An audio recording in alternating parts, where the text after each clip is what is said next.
예, 감사합니다. 여하튼 뭐 이런 기회를 주시니까 저는 또 그동안 쌓였던 걸 한번 정리하는 의미가 되어서 더 의의가 깊었고요. 그래 제가 이제 목차는 이렇게 식물 이름 알아가기, 그게 이제 저희 초보 단계고요. 상식을 조금 넘어서는 지식이라고 했습니다. 그러니까 상식보다는 조금 이렇게 알고 보면 더 이렇게 보통 사람들도 식물에 대해서 알 수 있는 지식, 그리고 상식을 뒤엎는 지식. 저 편이 저는 오늘 꼭 얘기를 많이 하고 싶은 부분입니다. 우리가 흔히 알고 있는 그 정말로 뒤엎는 그런 지식이 제가 쌓은 지식이라기보다 많은 책들도 가르쳐주고 한 지식이 있습니다. 그 다음에 궁극의 식물 지식, 이거는 우리가 참 접하기 어렵고 굉장히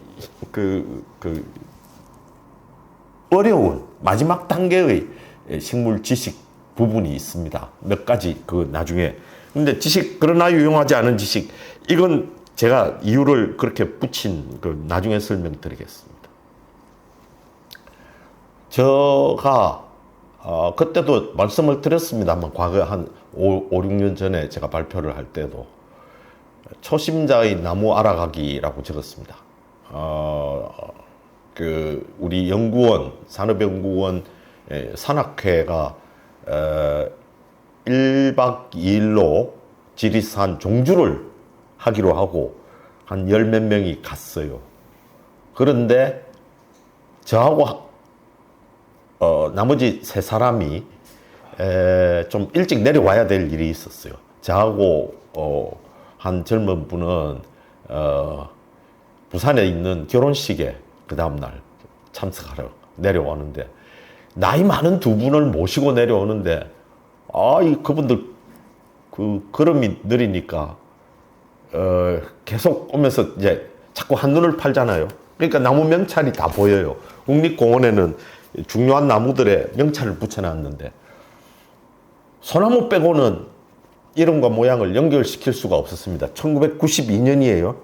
그러니까 제가 30 몇 년 전에는 제로 지식을 가지고 스타트를 했죠. 그래서 그 부끄러운 마음을 달래기 위해서 저 책을 대한식물 도감, 무려 990쪽, 1000쪽입니다.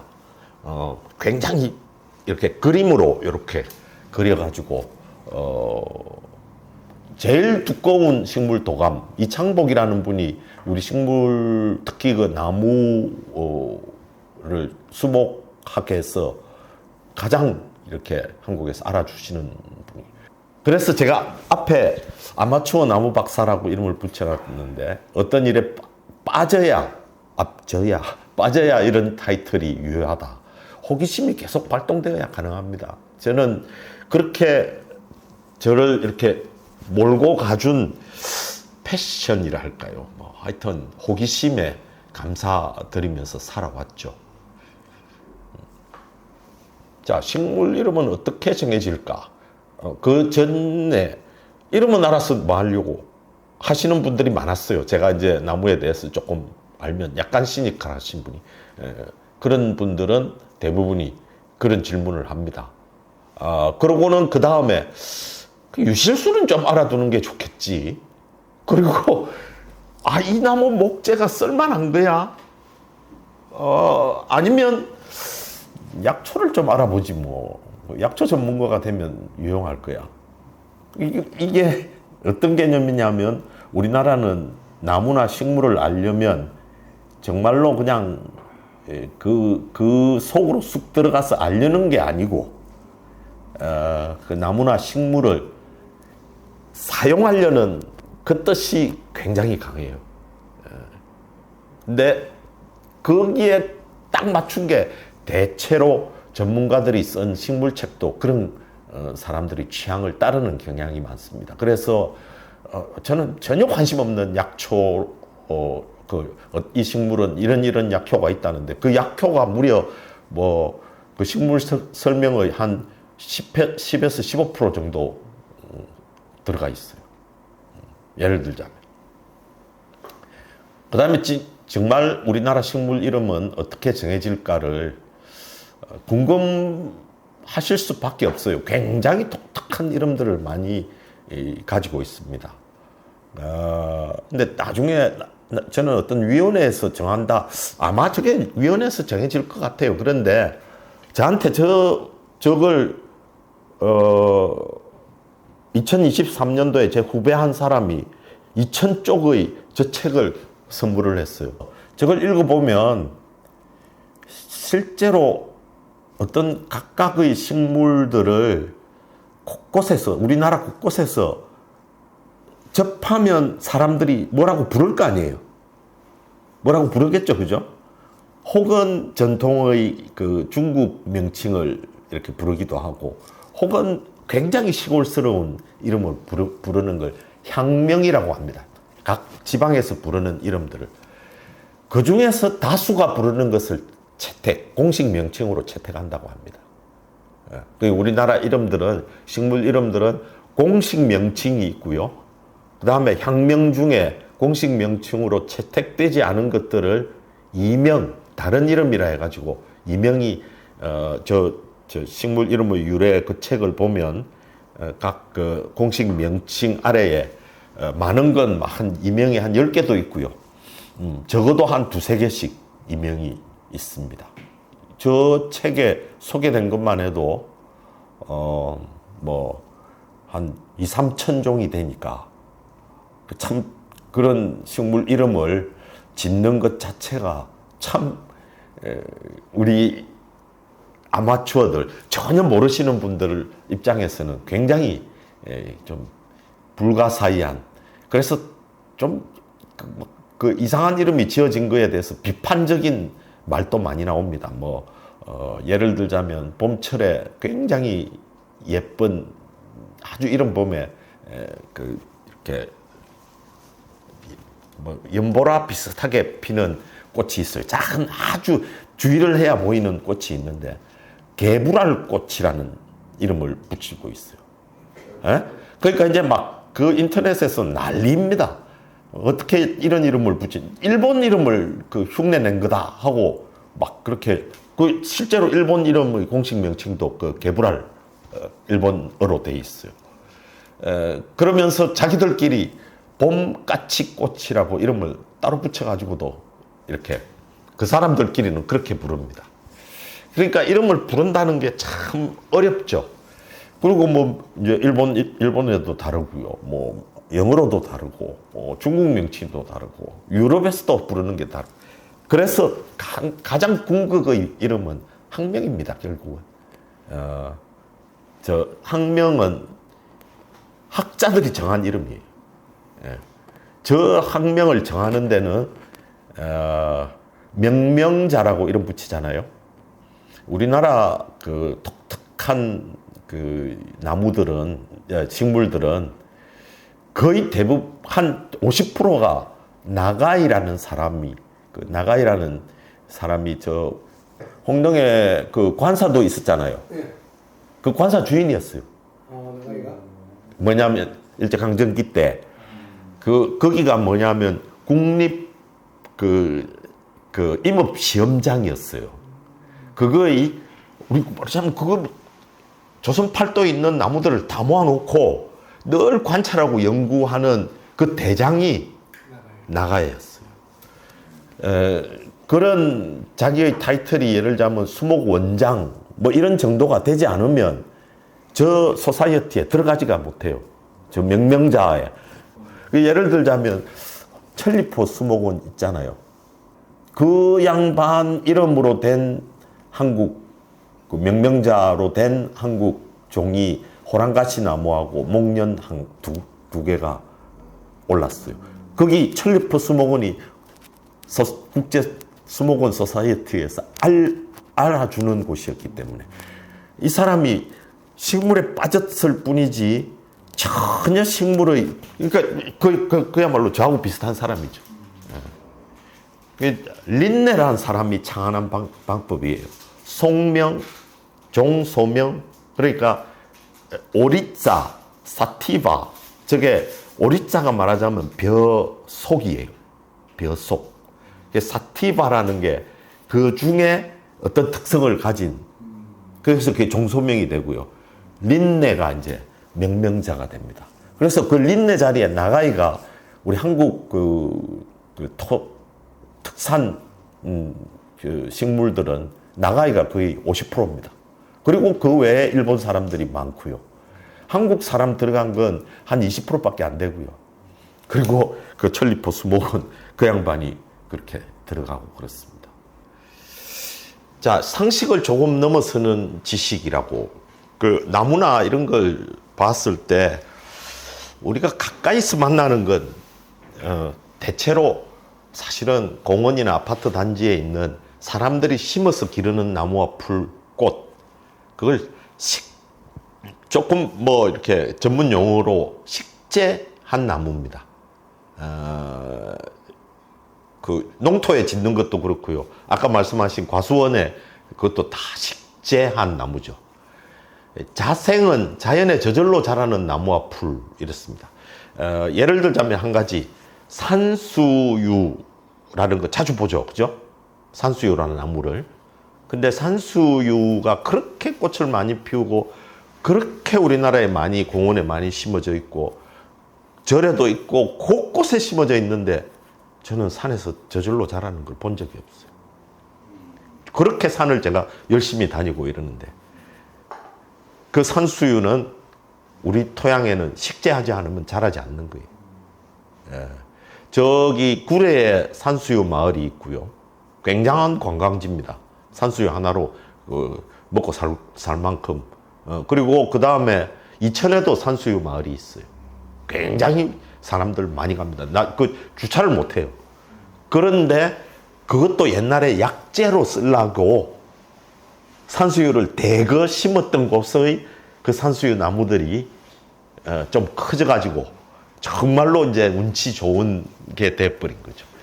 자생한다는 것을 우리 자연에서 진짜 산이나 들판에 정말로 자기 힘으로 자라는, 이게 이제 자생식물은 그렇다고 해서 우리나라에서 옛날부터 살아온 것만 자생식물이라고 할 수 있느냐? 그건 아닙니다. 다음에 또 얘기할 거예요.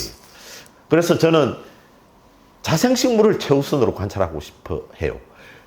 제일 좋게는 자생식물을 채택을 해가지고 주변 공원이나 아파트 단지나 캠퍼스나 가로수 등으로 식재한 식물을 관찰하기를 좋아합니다. 왜냐하면 자생하는 식물은 제가 관찰하기가 힘들어요. 사진 찍기도 힘들고요. 근데 공원에는 좋은 자리를 차지하고 있고요. 환경도 좋기 때문에 굉장히 이 나무의 기상이 꽤 좋게 자라고 있거든요. 아파트 단지에도 비슷하고 캠퍼스의 나무들이 굉장히 괜찮습니다. 근데 제가 제일 마지막으로 힘들어하는 게 저는 처음에 나무로 시작했거든요. 그런데 갑자기 저하고 같이 이렇게 산행도 하고 산책도 하는 분들이 저 꽃은 뭐예요? 나무 많이 아니까 나는 나무만 알지 꽃은 모릅니다. 이러다가 도저히 안 되겠어. 그게 워낙 질문이 많아지니까. 그래서 나무를 굉장히 많이, 이제 꽃을 굉장히 많이 알게 됐거든요. 그 이제 말하자면 자생하는 꽃, 식재한 것 중에 우리나라 자생하는 걸 심은 꽃들은 거의 대부분을 커버를 하게 됐죠. 근데 마지막이 수입 화초입니다. 혹시 페추니아라고 아시죠? 2022년 7월 5일 분당 탄천위 다리를 장식한 페추니아. 딱 그거예요. 근데 저 서울에는 예를 들면 강남 같은데 보면 이 전봇대, 요즘 나무 전봇대 아니고 이렇게 알루미늄 철강 비슷하게 이렇게 올려놓은 전봇대에 가운데에 이렇게 저걸 심어가지고. 페추니아는 이제는 뭐 거의 우리 너무 가깝게 있는 거니까 저걸 알지 않을 수가 없는 거죠. 그 다음에 저 옆에 있는 저게 구절초 비슷한 느낌일 거예요. 조금 아시는 분들은 구절초라고 생각하세요. 그런데 구절초라는 건 이름이 구자 들어갔듯이 9월달 되면 피는 꽃이에요. 그러니까 저거는 구절초가 될 수가 없죠. 5월 11일 용산가족공원의 샤스타데이지라고. 저기 골프장에 굉장히 많이 심어져 있습니다. 예, 금계국이 요즘은 거의 대세가 돼버렸지만 금계국을 약간 중화를 하기 위해서 저걸 많이 심어 놓습니다. 하늘하늘하고 키가 어떤 경우는 1m도 자라요. 그래서 꽤 인기가 있는 꽃이고요. 그 다음 밑에 게 5월 22일 올해 5월 분당 야타벽 주변 상가를 장식한 마그리트. 거의 상가들 조그만 좀 약간의 카페 같은데 약간의 나도 꽃을 좋아하노라 하고 막 꽃을 여러 이렇게 주변에 이렇게 해놓은데 빠지지 않는 메뉴입니다. 저게. 그게 말하자면 우리들 기후나 이런데 적응을 잘하는 거죠. 샤스타 데이지, 마그리트 뭐 이런. 근데 우리 옛날에 기억을 하실지 모르지만 맨드라미, 사루비아 이런 것도 말하자면 당시의 수입 화초였어요. 예, 예, 당시의 수입 화초였어요. 우리나라에는 자생하지를 않았는데 정치를 좀 좋게 해주니까 다알리아도 기억하실 거고 다 그런 게 다 당시의 수입 화초인데 그건 이미 이제 우리 화초계로 예를 들자면 서강대에 칸나가 다 예쁘게 피어 있거든요. 칸나도 글라디올라스라고 다들 기억할 거예요. 근데 요즘은 저 목적들이 뭐냐면 그런 자그만 것들을 이렇게 가게 주변에 일종의 참 정서를 이렇게 사람들이 이거 지나가면서 이거 예쁘네. 요런 목적의 낮은 예쁜 꽃들을 뿐만이 아닙니다. 서울시청 앞 광장에 보면 봄만 되면 봄부터 거의 가을까지 엄청난 많은 한 수십 종의 수입 화초를 이름 붙여놓고 심어져 있어요. 그걸 내가 다 커버를 못하겠다 해서 포기를 했습니다. 그게 이제 말하자면 식재하는 것들이죠. 우리나라에는 저런 것들은 자생을 하지 않습니다. 수입 화초는. 그래서 제가 그래도 최근 인기 있는 것들 중에 한 30여 가지는 알고 있어요. 그런데 그 이상 되는 것들이 계속 들어오고 있어요. 이제 마지막 아이러니라고 제가 했습니다. 자생식물들을 폄하하는 이름들이 등장한다. 이게 뭐냐면 사람들이 아까 과수원 얘기도 했지만 배나무를 과수원에서 배나무 보셨죠? 굉장히 사실은 그건 나무가 굉장히 고문을 받은 형태예요. 자기가 크고 싶은 걸 전부 억제시켜 가지고 아까도 얘기했잖아요. 이 사과나무가 사과를 실하게 하려면 자기가 꽃 피우려고 한 데를 다 잘라버린다는 거지. 그러고는 간격을 적당히 두겠다 이러는 게. 그래 놓고는 뭐라고 하느냐 하면 사람들이 식재하는 식물들을 더 좋은 것으로 간주해 가지고 자생식물들을 폄하하는 이름들을 많이 붙여놨습니다. 개복숭아라고 들어보셨어요? 응? 돌배 들어봤잖아요. 예. 거의 좀, 개, 쥐, 또 좀이 들어갔네. 돌, 물, 쇠. 그리고 들판에 있다 해서 매, 산, 들, 새. 이런 것들을 야생성을 강조한 이름들입니다. 예. 참, 사람들이 참 독특하죠. 자기들이 데리고 와서 가까이서 기른 거는 좋은 거고. 좀 자연에서. 근데 이 과일나무들이 힘있게 자라려면 자생하는 나무들, 고염, 돌배, 사과도 야생 사과를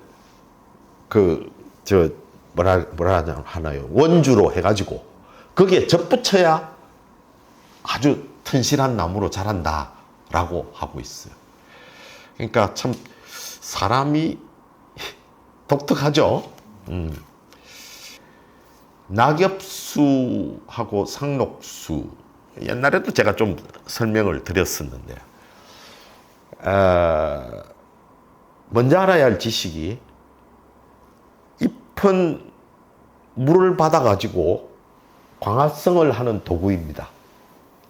어떤 의미에서는 지구상에 있는 모든 생명체가 나무와 풀이 광합성을 해서 얻어진 영양분을 직접 먹거나 혹은 간접적으로 고기를 그걸 먹은 초식 동물을 먹어서 이렇게, 그래서 광합성이라는 게 그렇게 중요하죠. 그 잎이 그렇게 중요한데 나무 자신한테는 이 플러스와 마이너스가 있어요. 뿌리에서 길어 올린 물의 80%를 증발시킨대요. 20% 남은 거를 가지고 광합성하는 거는 충분하고, 그런데 뿌리에서 그렇게 열심히 길어 올려 가지고는 사실은 이렇게 자기 체온을 조절하기 위해서라도 여름에 특히 증발을 시켜야 된대요. 그런데 겨울에도 증발을 시킨단 말이죠. 그러면 나무 자체의 체온이 저하되는 게 겁이 나서 겨울에는 잎을 떨굽니다. 그러니까 낙엽수라는 건 겨울에 잎을 유지할 수도 있는데 얼어 죽을까봐 잎을 떨군다라고 생각하시면 돼요. 그래서 그 열대지방에는 낙엽수가 없습니다. 잎을 떨굴 이유가 없기 때문에. 그래서 상록수는 그래서 겨울 동안 나야 되잖아요. 똑같은 소나무하고 그 도토리 나무하고 똑같이 겨울을 나는데, 도토리 나무는 잎을 떨어뜨려 버리고 소나무는 잎을 가지고 있잖아요. 물 증발을 최소화하기 위해서 면적을 줄이는 방법, 그게 칩 모양이에요. 대부분의 상록수들이, 우리가 알고 있는 상록수들이 칩 모양이죠. 잎이. 혹은 밀랍으로 덮습니다. 그러니까 우리 이미지에 산을 많이 타시는 분들이 상록수는 전부 침엽수라는 이미지를 갖고 있어요. 소나무 때문에 그렇습니다. 소나무를 상록수의 대명사로 하기 때문에. 그런데 우리가 열심히 부르는 소나무야 소나무야 언제나 푸른 햇빛 하는 그 소나무는 사실은 독일에서는 전나무입니다. 예.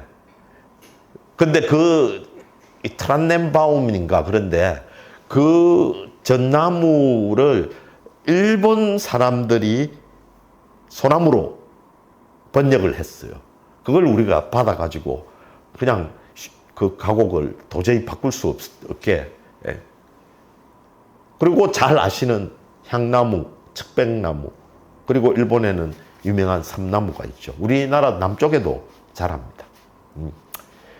그런데 넓은 잎 상록수가 역시 남쪽에 많이 분포합니다. 그렇지만 여기 우리 주변에 굉장히 많이 심어져 있는데도 우리가 눈치 못 채고 지나가는 게 사철나무 많이 보셨어요? 아파트 단지마다 사철나무, 울타리가 있어요. 그런데도 눈치를 못 채고 있죠. 저기 사철나무는 잎이 제법 큰 상록 관엽수거든요. 회양목도 기억하세요? 굉장히 낮지만 아파트 단지에는 반드시 회양목 울타리가 있습니다. 저것도 상록수예요. 그걸 우리가 지금 모르고 있다는 게 상식을 조금 넘어서는 지식을 알아야 되는 거죠. 대표적인 상록 활엽수 혹은 화렵이라는 건 넓은 잎이란 뜻입니다. 상록수가 이런 나무들이 있습니다. 제가 또 그 나무들을 좀 보여드리겠습니다. 한 2달 전에 부산에 가서 부산 동백섬의 동백나무, 동백나무 하면은 저 꽃은 기억하시죠? 그런데 잎을 보면 반질반질하잖아요. 얘는 조금 덜 반질반질합니다. 그죠? 그러나 반질반질하죠. 그 다음에 애기동백이라고 합니다. 이 차이는 느끼겠어요? 애기동백은 꽃 모양이 어딘지 장미꽃 같죠? 그죠? 그런데 동백꽃은 통꽃이잖아요. 그리고 통꽃인 동백꽃은 질 때 저 통꽃 전체가 떨어집니다.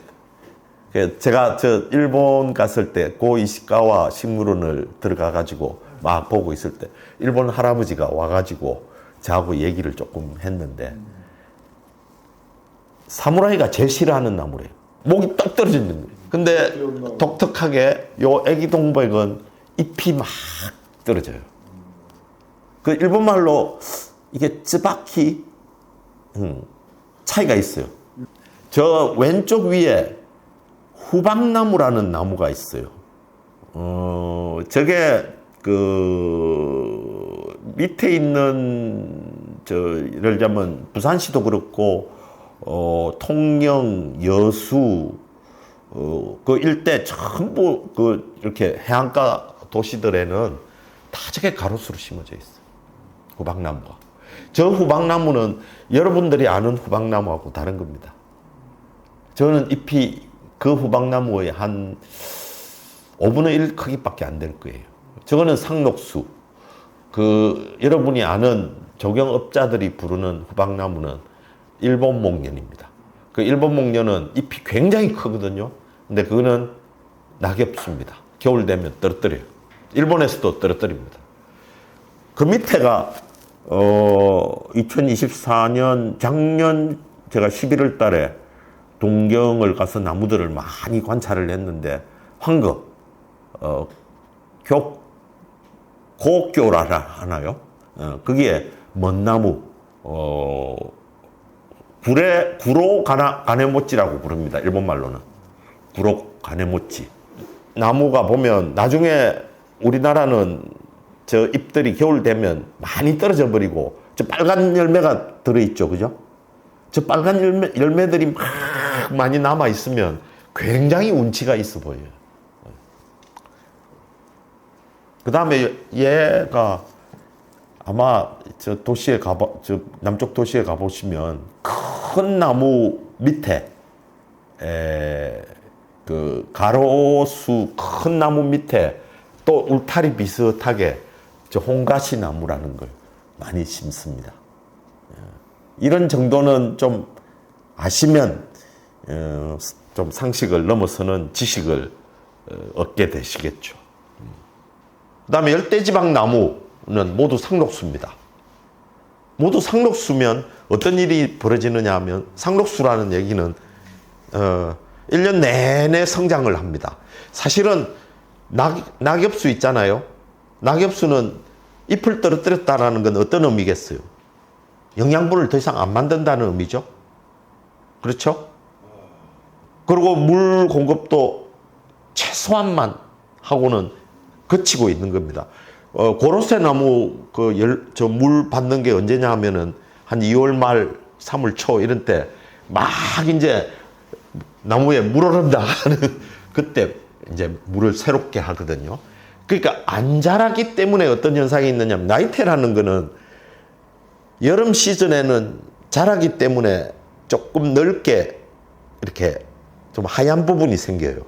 안 자라는 부분이 까만 자국으로 남습니다. 그래서 이렇게 동하 반복하는 곳의 나무들이 나이테를 가지는 거예요. 근데 저기 열대지방은 1년 내내 여름이니까 1년 내내 광합성하고 1년 내내 자라니까 까만 게 없어요. 나이테가 없다는 이것도 말하자면 상식을 조금 넘어서는 지식이죠. 참나무, 도토리나무는 한 번 더 제가 복습을 하셔야 된다 생각해서 넣었습니다. 미국에서는 오크라고요. 프랑스에서는 쉔느라고. 일본에 있는 도토리나무는 맨 밑에 상록 참나무도 있음 이랬죠. 있잖아요. 한 걸음 더 지식해서. 우리는 지금 많이 아는 나무들이 다음 페이지에 얘들을 이런 거는 그냥 인터넷에 각자 나무에 조금 관심 있었던 사람들이 이런 유의 것을 관찰해가지고 사진 찍어서 올려놓는 사람들이 굉장히 많습니다. 그래서 그냥 그런 걸 보셔도 좋고요. 근데 제가 애를 조금 더 썼습니다. 예를 들자면 여기 굴참, 상수리, 떡갈, 신갈, 갈참나무, 졸참나무 요걸 참나무 육형제라 하는데 잎과 잎 모양과 도토리들을 다 담으려고 노력을 했습니다. 제가 말하자면 수십 장을 찍었죠. 각 나무마다. 그죠? 그 중에 가장 이 도토리들이 제대로 드러난 것과 잎모양을 좀 보면 굴참하고 상수리는 좀 길쭉하죠. 그렇게 느끼시나요? 예. 그 다음에 졸참이 약간 길쭉한데 조금 옆으로 벌어지기 시작하고요. 가장 넓게 펼쳐지는 게 떡갈나무입니다. 그리고 신갈나무가 비슷하게 넓게 벌어지고 갈참나무가 그 중간쯤 되는 나무고요. 여기 제가 이렇게 굴참하고 상수리, 떡갈까지 특히 굴참, 상수리도 제가 다른 걸 이렇게 집었는지는 몰라도 좀 동그래요. 그리고 그 도토리들이 다 바구니에 들어있죠.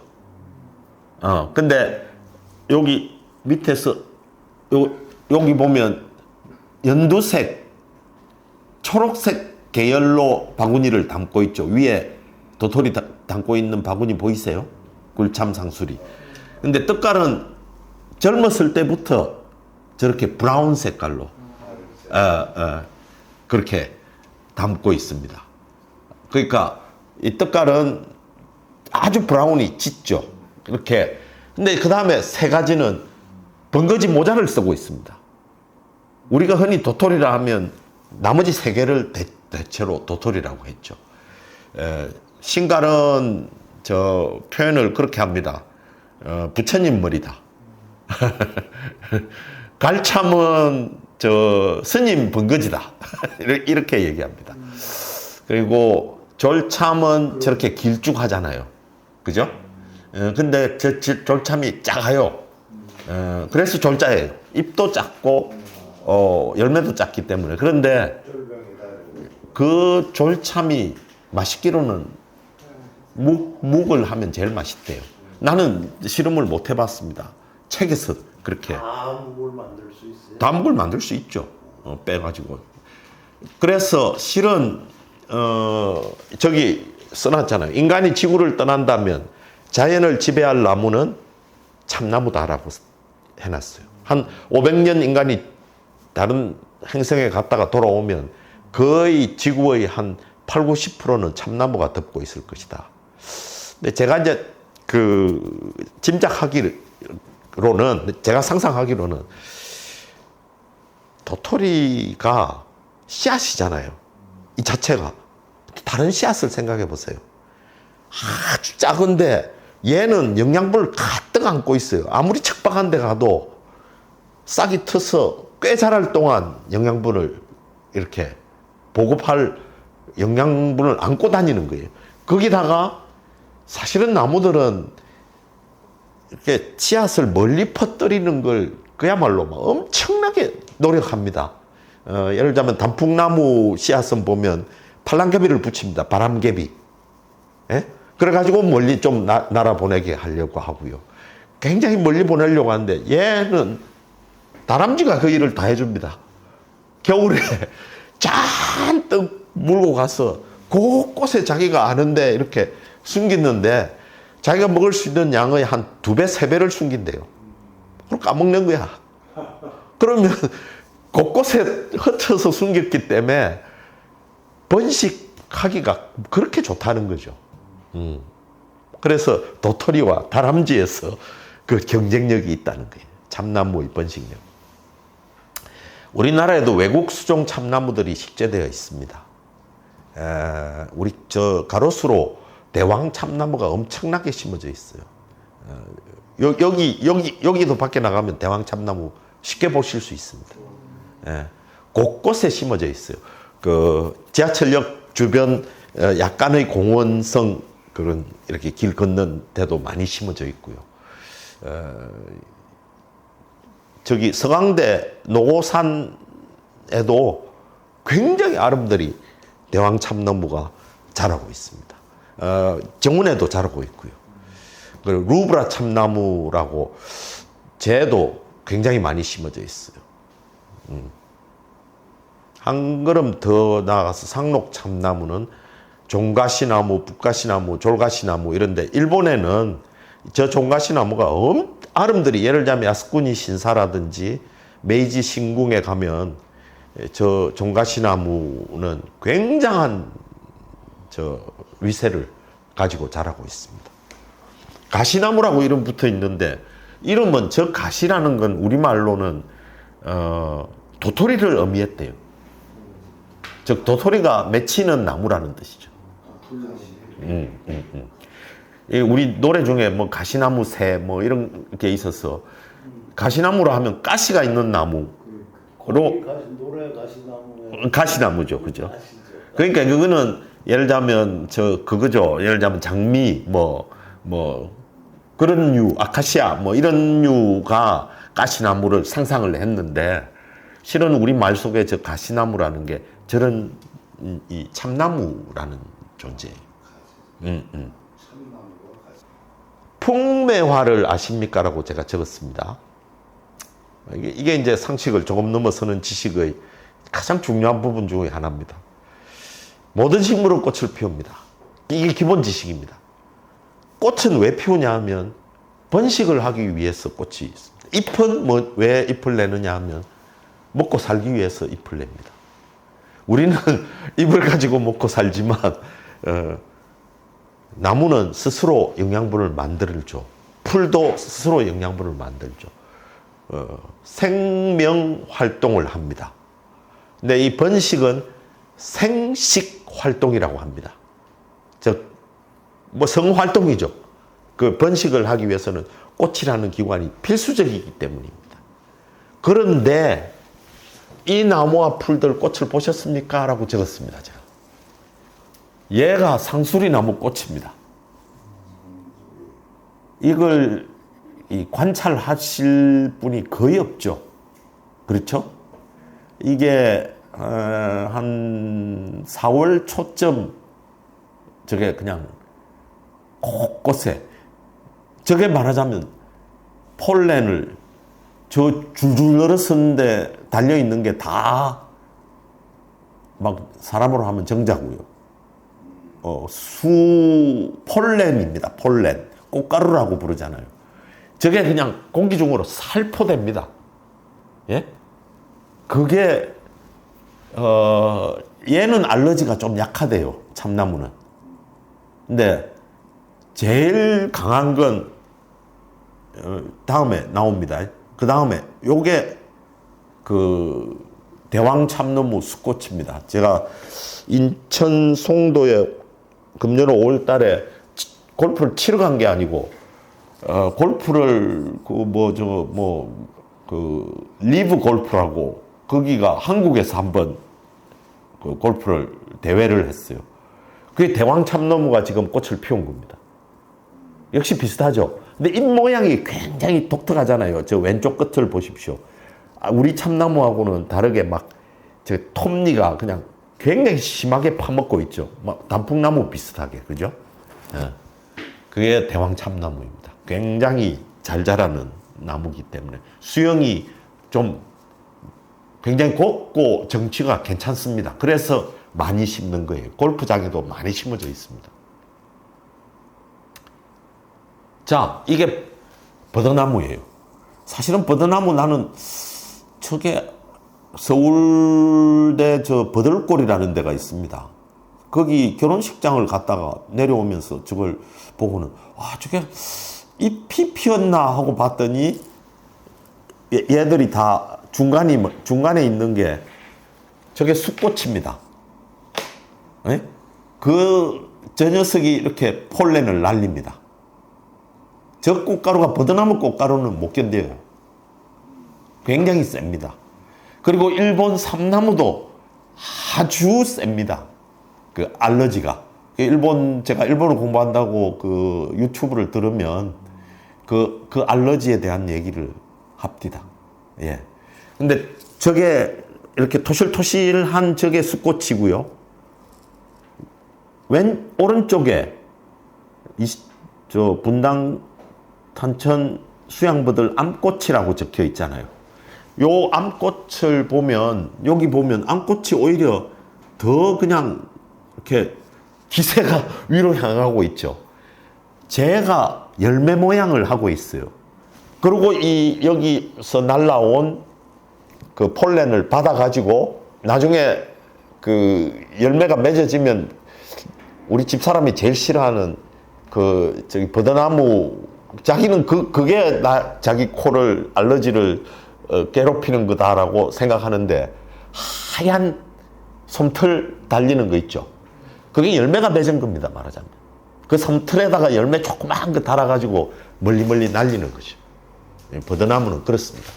그리고 북경에 봄에 가시면 엄청나게 많은 하얀 게 날아다녀가지고, 그것도 말하자면 버드나무 아닌 백양나무들이 날리는 겁니다.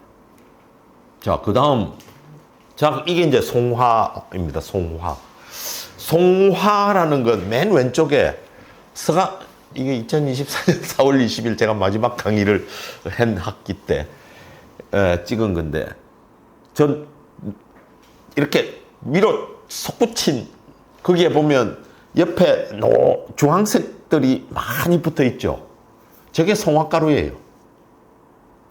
저걸 채취해가지고 뭐 떡을 하기도 하고 그러죠. 그죠?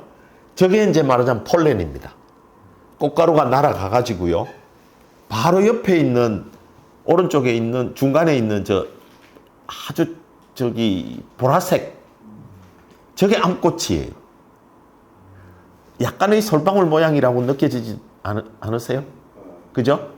저기에 이제 이렇게 닿으면, 제가 나중에 1년산 솔방울이 왼쪽에 보면 약간 연두색으로 숫꽃을 있는 밑에 그 암꽃이 솔방울이 된 겁니다.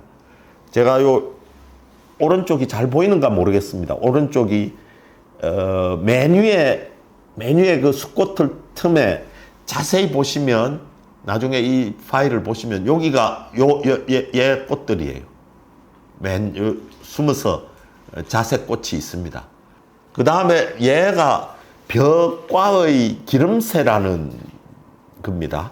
요 왼쪽에 보면 막 좀 갈색 비슷하게, 보라색 비슷하게 막 달려있는 이게 폴렌이에요.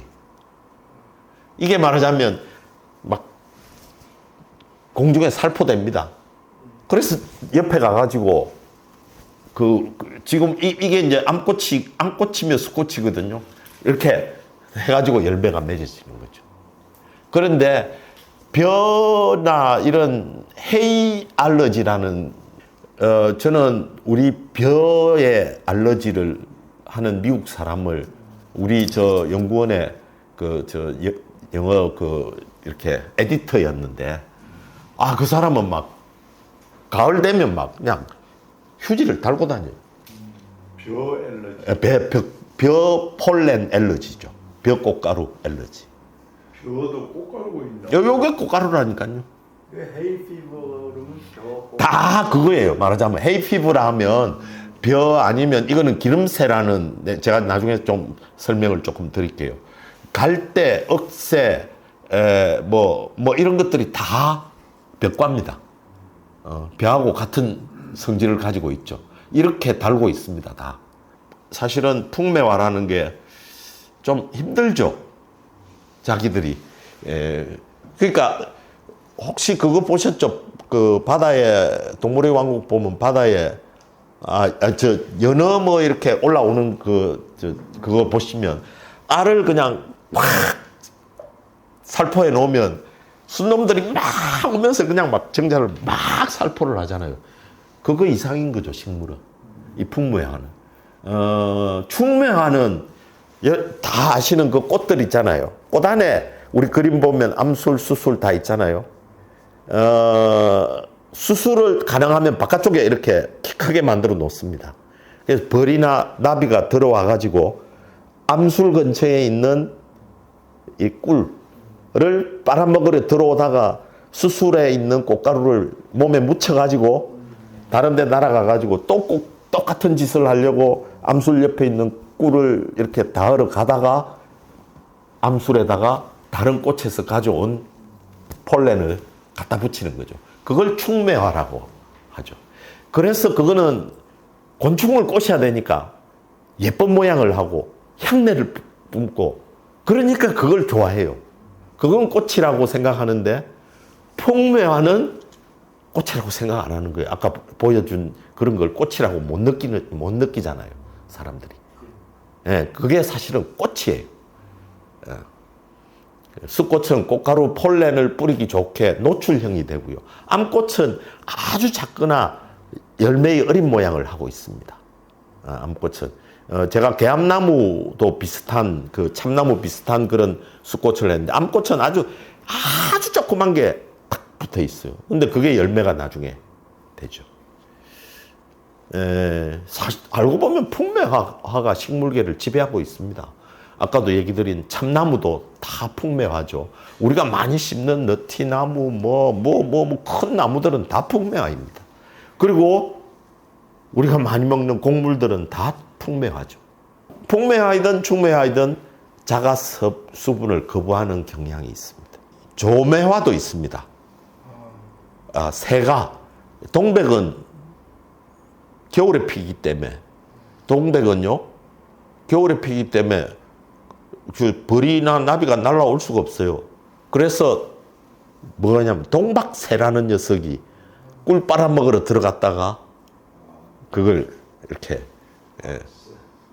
자, 상식을 뒤엎는 지식, 이게 이제 이번에 제가 핵심이라고 했는데, 인간에게 붙어서 성공한 곡물들, 저는 이 책을 묘하게 어디서 샀냐면 교보문고에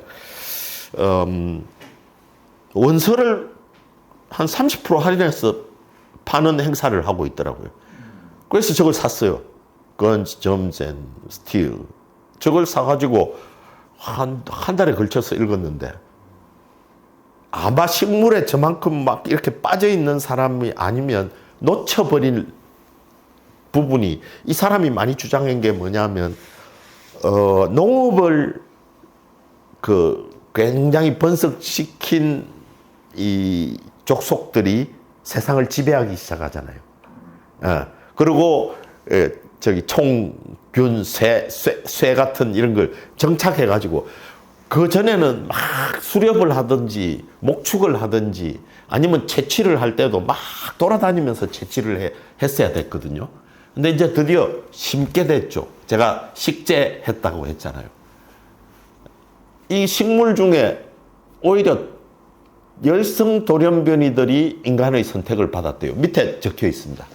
콩 같으면 사실은 아까도 제가 씨앗을 멀리 퍼뜨리는, 콩은 꼬투리에 담고 있다가 그런 것들이 있어요. 혹시 봉숭아 기억하세요? 봉숭아.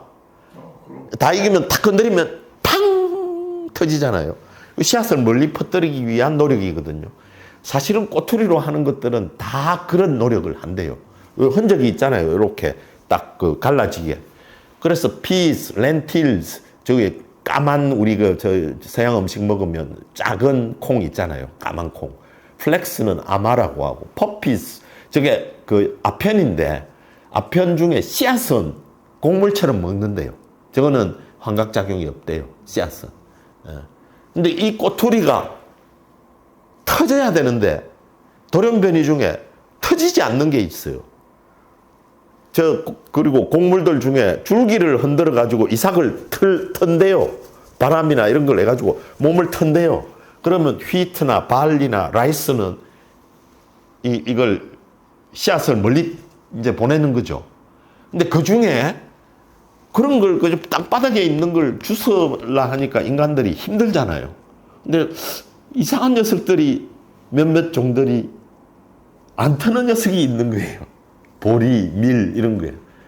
그걸 이렇게 들고 와서 그 중에 자꾸 이렇게 그 종자를 개량을 하면서 그 성질이 강하게 만들어진 보리, 밀, 쌀, 옥수수, 대두를 키우기 시작한 거죠. 이게 이제 자연을 파괴한 후 이들에게 엄청난 서식지를 제공하고 있잖아요. 네. 점점 더 인간과 밀착해서 얘들이 점점 더 인간의 그 곡물들이 인간에게 그 좀 표현을 하자면 아첨을 하는 거예요. 나를 골라주세요. 그러면 자기 자식들이 번식을 더 많이 한다는 걸 식물들이 알기 시작했다는 거예요. 참 무서운 얘기입니다. 이 얘기를 들어보면. 자, 곡물을 사진을 제가 저 파리 구석구석 돌아보기 하러 2019년에 갔을 때 고호가 활동한 오베르시르와즈라는 그 외곽 일종의 조그마한 도시예요. 근데 저 배경이 되는 들판이 고호가 이 그림을 많이 그렸어요. 밀밭 그림 이런 걸 그렸는데 이게 밀밭이에요. 저도 가봤어요. 예, 저 밀밭이 저게 보세요. 본래는 저 뒤에 있는 숲들이 다 차지하고 있던 땅을 다 개간을 해가지고 밀한테 다 제공을 해버리잖아요. 사람들이 제가 한 캐나다 포럼을 한다고 그 온태리아주 거기 2015년에 갔을 때 이 옥수수 밭이 마찬가지죠. 그야말로 요 밑에 앞에 있는 이게 우리나라에도 들어와 있는 저 야생화인데 그 야생화하고 저 뒤에 있는 나무들이 차지해 있는 땅을 사람들이 개간해 가지고 서식지로 제공하잖아요. 이게 대두밭입니다. 온태리아주를 이렇게 산책을 했더니 이쪽 한편에 대두, 이쪽 한편에 옥수수밭이 끝없이 펼쳐져 있는 거예요. 그런데 거기는 온태리아주는 조그만 데고요. 그레이트 플레인은 뭐 얼마나, 그러니까 참 이 인간한테 아부를 식물이 해가지고 성공을 한 거죠. 이 제라드 다이아몬드라는 사람이 정말로 인스피레이션이 강한 사람입니다. 그러니까 그런 곡물들을 어떤 곡물들이 인간에게 선택이 되었을까를 파헤친 거죠. 그러고는 식물학자들하고도 대화하고 어느 지역에 그 크레센트 지역이라 해서 초승달 지역이라 해가지고 지금의 시리아, 터키 그리고 저 이란 북부 그 일대가 말하자면 최초의 농업이 시작된 곳이라고 하고요. 그리고 쌀은 중국 남부에서 시작했다는 게 정설이죠. 여기는 15년쯤 됐겠죠. 저 위에 보시면 서 교수님 저 일본 분이 쓴 걸 번역을 한 책입니다. 전략가 잡초라고 돼 있죠. 전략가라는 이름이 굉장히 멋있어요. 근데 잡초라 하면 다 싫어하잖아요. 인간들이 미워하지만 실제로는 인간이 집단 생활을 하면서 자연을 파괴한 덕분에 서식처를 마련할 수 있었던 식물들이에요. 야생화는 어디서 만나느냐 하면 주로 산에서 만나요. 그건 자연이 아까 제가 자생하는 식물들이에요. 그러니까 가까이서 못 만나는 독특한 꽃들이에요. 근데 잡초들은요, 망초, 질경이, 토끼풀, 쑥, 냉이, 쓴바귀 이런 것들이 그야말로 잡초의 대명사들인데 얘들은 사람이 만들어 놓은 곳에 심지어는 저는 그런 걸 사진 잘 찍습니다. 예를 들자면 시청 앞 도로 옆에 건물과 보도블록 사이에서 잡초가 튀어나와서 자랍니다. 잡초는 그러지 않으면 그 나무 숲에서는 희망이 없어요. 저런 이 햇빛을 가리기 때문에. 뒤에 얘기는 제가 생략하고 잡초 몇 가지를 좀 소개하겠습니다. 요게 토끼풀, 탄천변에 토끼풀이 이렇게 군락을 이루고 있습니다. 요거는 민들레. 근데 실은 우리나라 민들레는 이제는 산에서밖에 볼 수 없어요. 다 들판에서 만나는 거는 서양 민들레입니다. 꽃이 이렇게 가운데가 저게 짙은 색깔로 조금 바뀌어 있는 게 서양 민들레고요. 민들레 비슷한데 얘들이 쓴박이라는 사실을 아무도 모릅니다. 예, 이게 이제 쓴박이라는 것들이에요. 노란색 선 쓴박이, 하얀색 선 쓴박이도 있고요.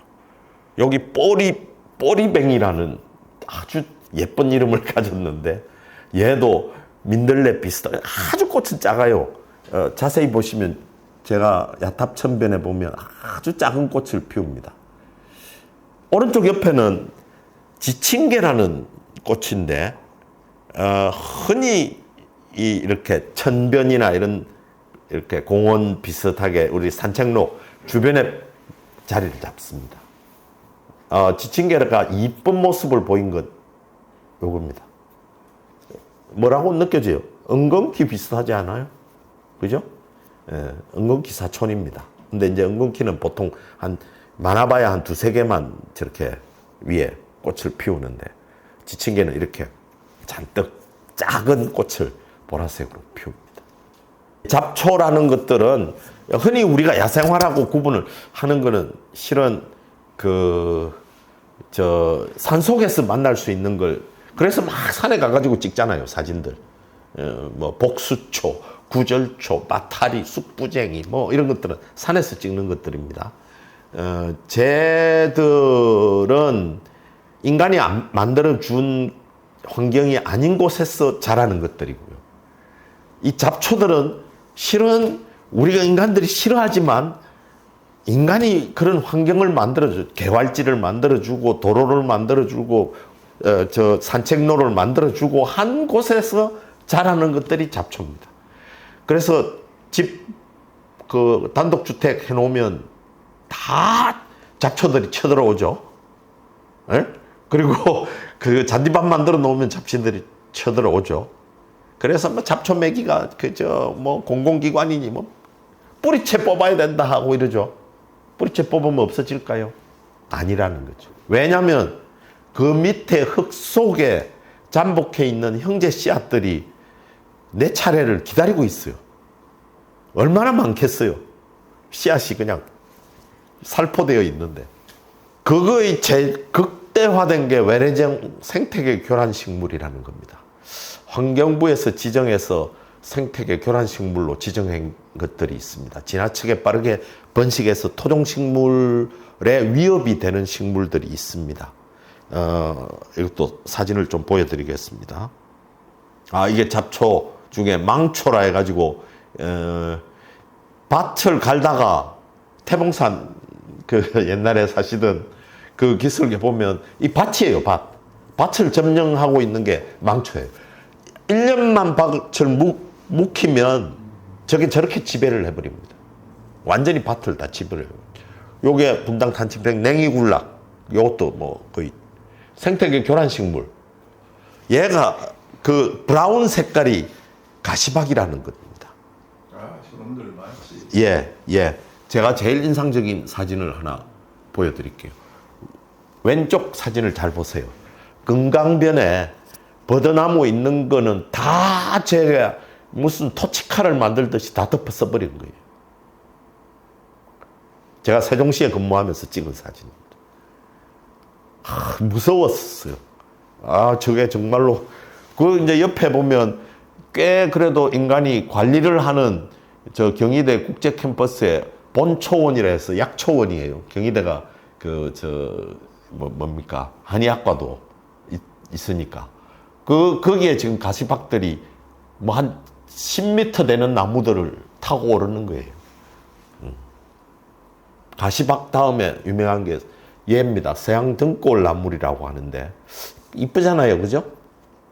하얀 무슨 국화 같기도 하고 가을녘 되면 재가 퍼지는데 쟤는 이 하얀 저 꽃이 살살 바람에 흔들리면 씨앗이 그냥 살포된대요. 그러고는 그 다음 해에 그냥 완전히 그 지역을 점령해버리는 서양 등골 나물이라고 합니다. 저에는 옆에 그 버드나무라든지 뭐 갈대들보다 키가 훨씬 커요. 단풍잎 돼지풀이라는 거거든요.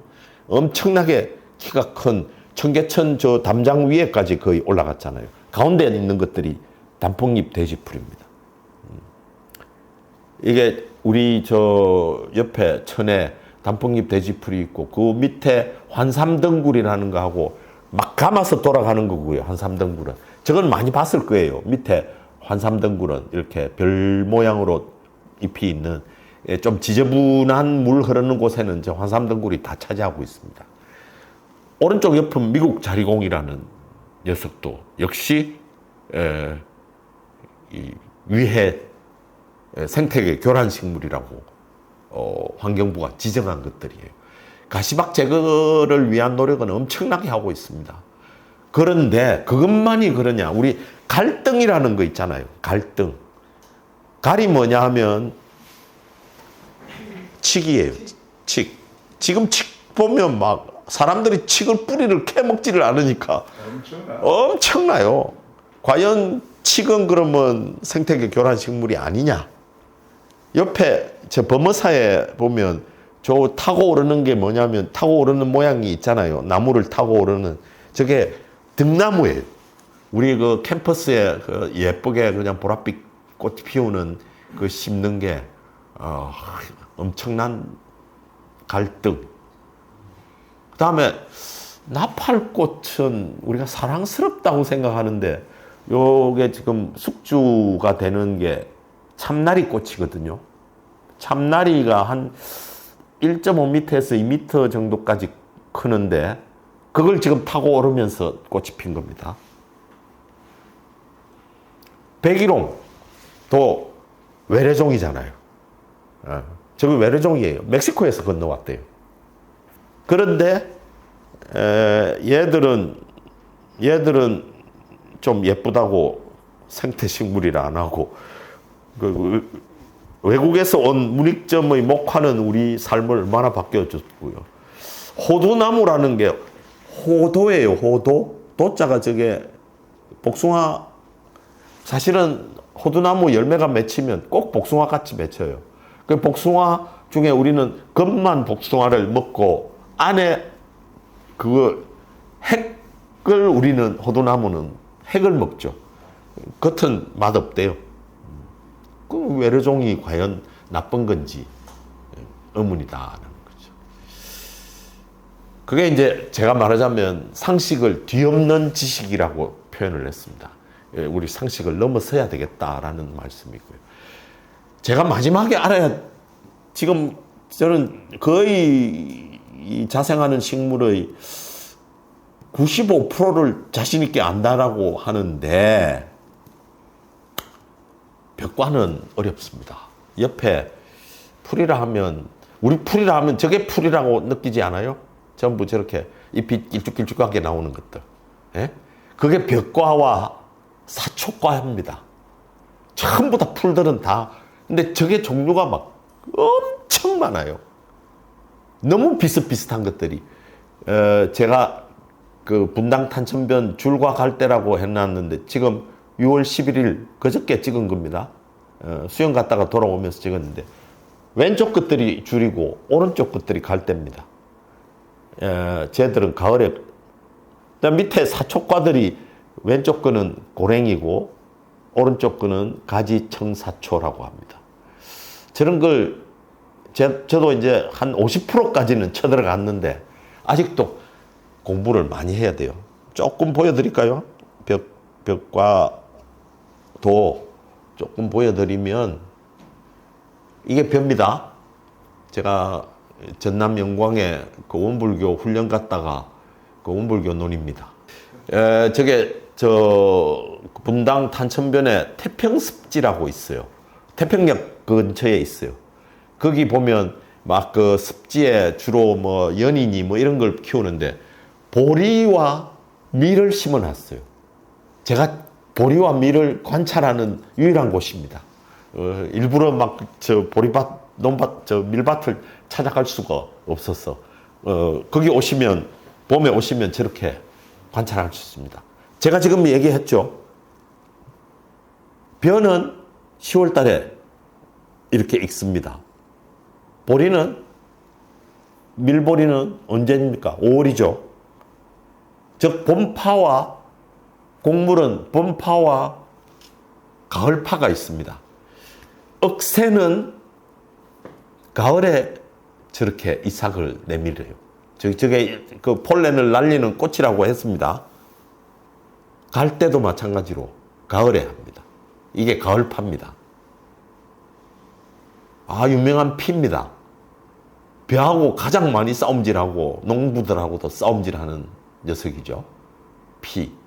얘도 가을에. 얘는 봄파입니다. 이게 야생, 오른쪽이 쥐볼이라고 이름 붙이고요. 왼쪽이 개밀이라고 이름 붙이는 겁니다.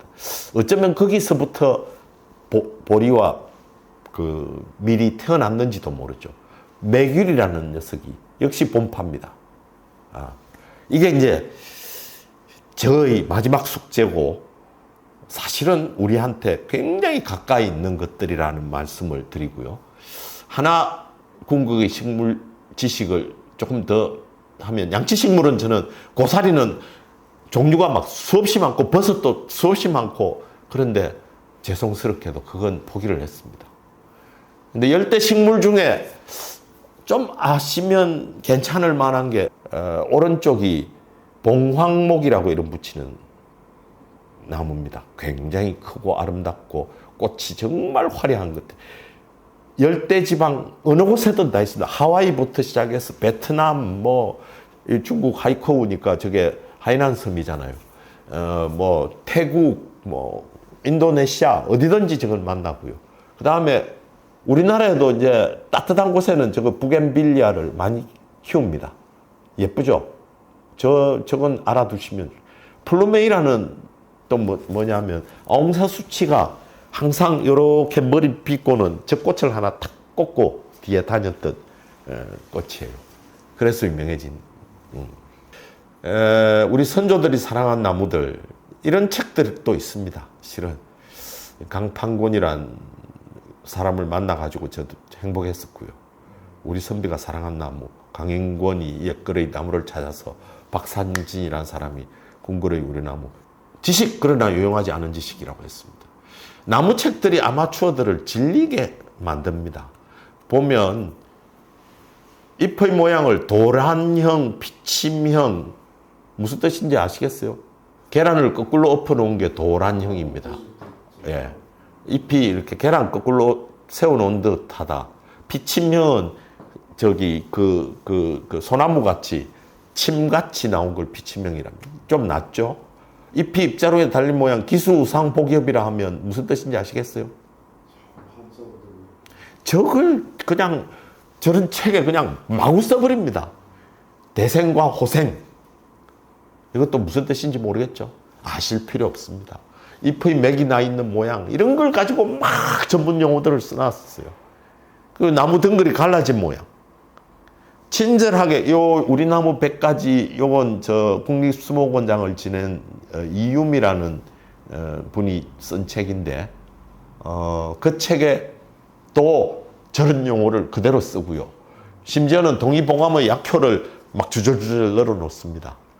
저 위에 책은 우리 주변 식물 생태 도감은 제가 한 7, 8년 전에 우리 집에서 제 생일 선물이라면서 한 20만 원 가까이 되는 책을 사주더라고요. 그래서 식물 이름 많이 알니까 저런 일이 벌어져요. 자, 그러나 서구나 일본의 책들은 그렇지 않습니다. 식물과 인간관계를 많이 다루었고요. 식물은 우리에게 무엇인가. 저 왼쪽 책은 제가 왜 수목대도감, 저 일본 책이죠, 그죠? 그거는 우리 저 박상기 선생님이 저한테 주신 책이에요. 저게 35,000엔인가 한 책이더라고요. 비싸구나. 그런데 제가 저걸 얻었습니다. 식물 사랑하니 이런 복이 오잖아요. 그다음에 이건 저 미국 가서 제가 산 책이고. 마무리하라. 감사합니다.